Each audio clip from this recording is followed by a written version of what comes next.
I'm out in the middle of central Paraguay, which is in the center of South America. So I am literally in the middle of nowhere. I'm about 2.5 hours away from the nearest city, Asuncion, Paraguay, looking at farmland and some other land out here to perhaps invest in. Not much out here. If you're wondering why things look so brown, this is actually, or was actually, the middle of their winter.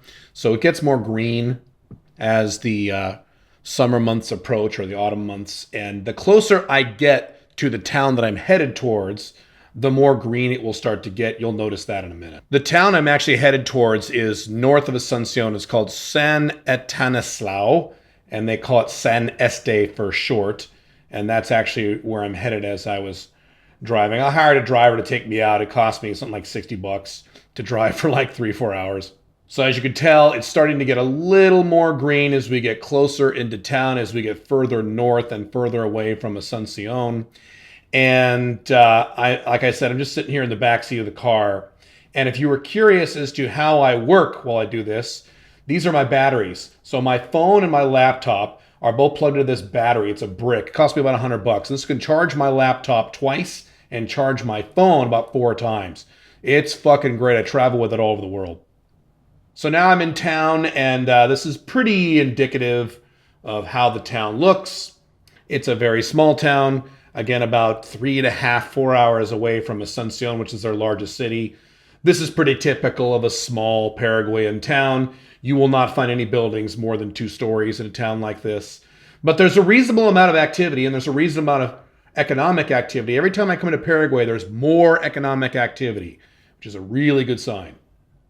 Now I'm actually walking around in town. You will see a lot of street vendors in countries like this, in emerging markets like this. That's very normal for places like this. Sometimes you'll have just blocks and blocks of these street vendors that have kind of taken over the parks and things like that. This is, or was, a park. So these are actually those shacks. People actually live in those. So the poor people in Paraguay actually live in those shacks where they just build. It's kind of sad. It is not typical. Most people do not live that way. It's a small percentage of people, but it's a percentage of people that you will see if you drive around enough. There are no tent cities in Paraguay. They just have these little areas. So if you were curious on what a hotel room looks like out in the middle of nowhere in rural South America, this is it. I'm actually surprised I got 2 beds. This hotel room is 170 guaranis, which is about $24 a night. And so you get a little desk, you get a little refrigerator, this window out here. You get a TV, not much of one, you get one. This window out here just looks out to the guts of the building. You hear construction going on. There's a little sunlight up there.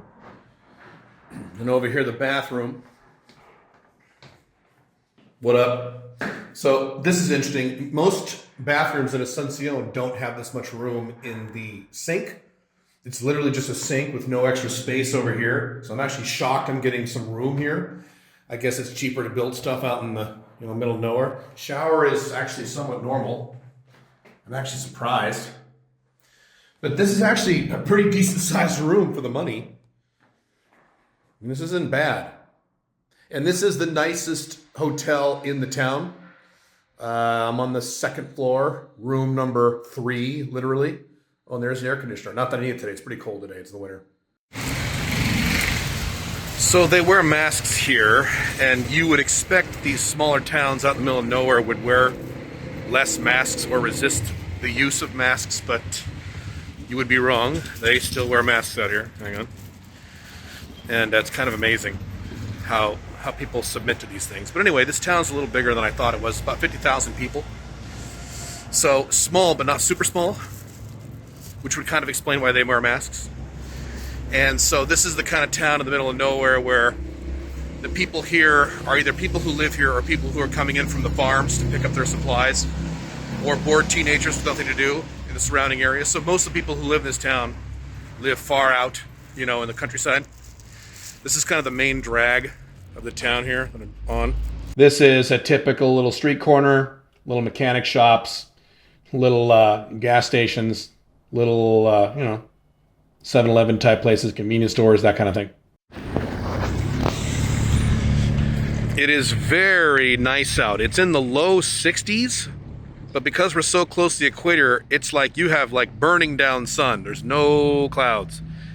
So I'm wearing a jacket, but I've been in Paraguay maybe 2.5, 3 weeks. And this is the first time I've needed a jacket. Actually, this morning, I don't even need this now. I can take this jacket off right now, frankly. This is one of the neighborhoods in the town. Pretty indicative. It's actually, as you can see, very green here. Oh, here's the other thing. See that dog? As I mentioned earlier, dogs just walk around. Dogs, cats, they just walk around. Something you don't see in the United States. They just walk around, totally free. But anyway, it's very green here. It's very lush. It's not the kind of green that I'm used to growing up in the Pacific Northwest where we had pine trees. But I'm used to this greenery. This is something I don't have in Dubai.